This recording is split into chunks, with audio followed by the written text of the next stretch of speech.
It is a sign that our government is taking you very seriously and your potential presidential bid. What was important about you? What did you feel was important about coming here and meeting with someone like Penny Wong, someone like Philip Lowe? Yes, indeed. I'm delighted with the invite from the Australian government to visit. And we both were neighbors, and we'll always be neighbors. And we had worked closely on many issues. And the invite here gave me an opportunity to reconnect with many friends, academia, people in government, as well as business communities, for exchange of views. We share similar challenges in the region. Give us an idea of what are those challenges in your mind? For example, we are experiencing challenges in the environmental issues. Climate change is definitely an issue that we have to tackle together. And then about growth and prosperity in the region. And then also balance in terms of stability in the region. So many of that, and it's always good to hear a perspective of our neighbors. And I truly appreciate Australia's stance on many issues that Indonesia is facing, and including, which is always repeated, the importance of having an integrated territorial in Indonesia. And Australia has repeatedly saying that we supported an integrated Indonesia, and that is important for us too. Yeah. And on the other hand, you know, we would like to see more people-to-people exchange. I think on the G2G partnership has been very strong. I think this is among the highest of all time. And then the business-to-business need to grow even further. Yes, we do, because I mean that has been a criticism of President Widodo, that the development, the potential development business-wise between Australia and Indonesia has not really cemented itself. Is that a priority for you? I think so. I think we would like to see more business engagement between Indonesia and Australia. If I'm not mistaken, Indonesia is ranked 13th as Australia business partner. We'd like to see that go up a lot higher. And we need to be on the top 10 of Australia's business partners. And for that, I think we really need to start not only just inviting Australians to come and invest in Indonesia, or we import more from Australia. But I think it's also important to underline that harvesting partnership in business, partnerships in government relationship, need to start from people-to-people engagement. But don't you think it also needs to have the right climate?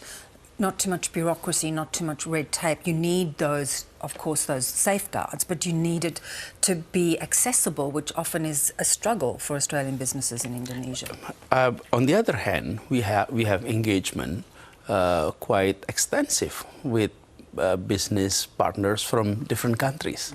So I think it is also about how we view each other, as that we need each other, and we are the closest neighbors. For Australia, Indonesia is the closest to the north, and for us, whenever we're looking to southeast, it's Australia. And I think the feeling of closeness need to be strengthened. And I think that is the area which, you know, based on our conversation in Sydney, in Canberra, and today, I believe that is the message that we need to echo even louder. Let's talk a little bit about the divisiveness of politics in recent years. We see it still going on in America, awful divisiveness. We had a period here in Australia which seems to be easing a little bit. You have been very heavily criticised for a very divisive campaign when you ran for governorship, and won, because you teamed up. You played the religion card, and it's kind of haunted you ever since. Do you regret it? Let me put it this way. Whenever you have an election, and then you have competing candidates. Give you one example. If the candidates were different in terms of gender, one male and one female, then gender issue will dominate the conversation. It can be the divisive factors. But you could, you could have played the bigger man. Let me continue that. And then if the candidates come from different ethnic groups, then ethnic issue can divide. And even sometimes when you have a referendum where there is no person, there is no faith involved, it can be divisive. Look at the Brexit, for example. It was divisive there. There is no person, there's no religion, there's no faith in there. So that is the same thing. When there is a Muslim candidate and a Christian candidate, then religious issue come into equations. So what happened? But how you play that card can be a very, very subtle, very, Right. not ugly, not nasty. During election, every side always label the other side in every elections. That was in 2017. I have completed my term now, 5 years. And I didn't challenge those labeling at that time because I don't want to challenge statement with statements.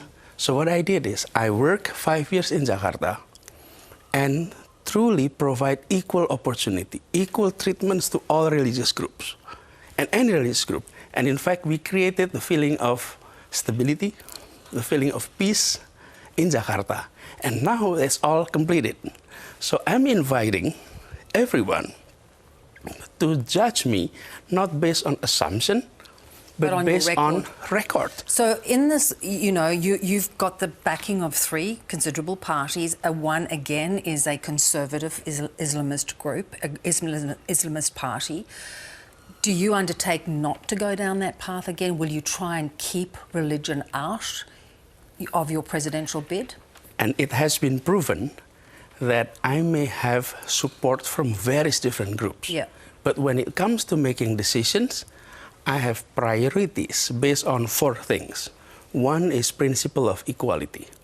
Number 2 is public interest. Number 3 is common sense. And number 4 is law, rules, and regulations. So it's not about who supported you, but how you make decision when you're in office. Yeah. And I have gone through 5 years of service, and I think we did it according to those principles. That does not automatically reflect who supported you, but the principle is reflected in the policy. So there was nothing owed to that support, is what you're saying? And that's exactly the point. Sometimes you assume that if you're supported by this group and that group, then you will be acting not according to the principle of equality, the common sense, public interest, or also rules and regulations. And I have gone through 5 years proving that we can do that. So therefore, looking to the future... Yes. What are those 4 things? How are you going to bring those 4 things into play? What are the issues you see in this coming election? Several things. But number 1, we're happy with the economic growth that we are experiencing, despite the fact that we had serious contraction during COVID, which every country across the globe is experiencing. However, we need to improve the quality of our growth. What does it mean? It means growth is reflected in the numbers, the percentage of growth. But that does not reflect the distribution of that growth.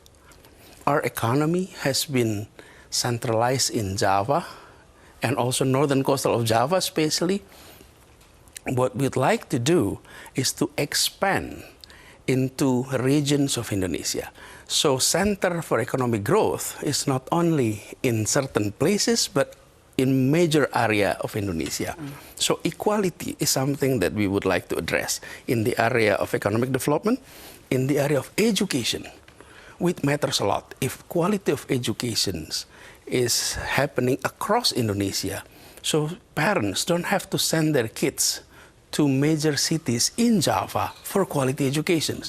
That's 2. Number 3 is healthcare system across Indonesia. So the bottom line, and this is a major hope for people across Indonesia, is that equal access to jobs, to source of economic growth, to quality of education, to quality of healthcare. And then on top of all of that is a policy with regard to agriculture, policy with regard to fisheries, and we are a very rich natural resources country, and systematic approach on allowing equal growth across this region is of interest in the general public. Yeah. I've traveled quite a few in the past few months. I ended my term in October, and since then I travel a lot, and people were saying we're happy with the economic growth, but we would like to see more distributions aspect of that, so that household across Indonesia will experience growth the way the national level growth is being reflected in the statistics. Better standard across the board. Let's go. I want to finish where we started, and that was where you talked about balance in the region. You know, how do you feel about China's growing influence and grab for power? Indonesia has, you know, is beholden to China on a number of big projects. Is that a concern to you? Do you feel that that has been a mistake? I think we need to always pursue foreign policy based on our principles. Indonesia has adopted since then a non-aligned view about where we put ourselves in the world. And we need to continue on that track. So on the one hand, we need to continue to maintain good relationship with China. On the other hand, we also need to maintain, you know, good relationship with the US and other major players. And what we'd like to see is for all parties, especially in the region of Southeast Asia, to continue upholding the fact that Southeast Asia has been peaceful for more than 50 years. This is a region where tensions were absent in the past 50 years. But no longer.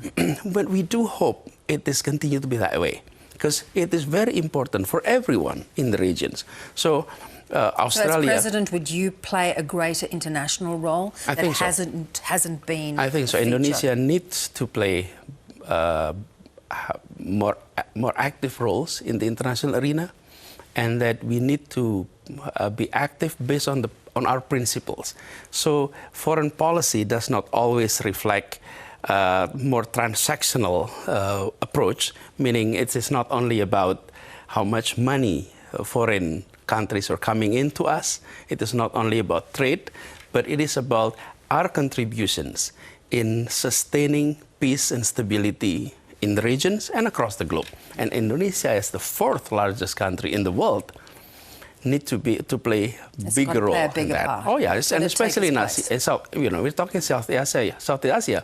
We're almost 40% of the populations in Southeast Asia. So we definitely need to be a little bit assertive and more active.